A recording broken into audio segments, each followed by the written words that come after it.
northern Williamson County, Illinois, east central Jackson County, Illinois, southern Franklin County in south central Illinois, until 4:30 p.m. At 4:02 p.m., a severe thunderstorm was located over Cambria or over Carterville, moving northeast at 30 miles per hour. Expected hazards include 60 miles per hour wind gusts and quarter-size hail. This is a radar-indicated threat. The following impacts are expected. Hail damage to vehicles is expected. Expect wind damage to roofs, siding, and trees.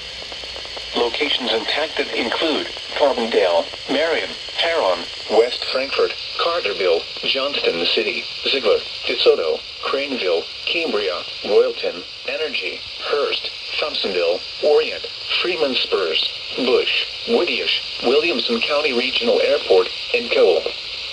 This includes Interstate 57 in Illinois between mile markers 56 and 66. Repeating, a severe thunderstorm warning has been issued until 4:30 p.m. for the following counties in Illinois: Franklin, Jackson, and Williamson.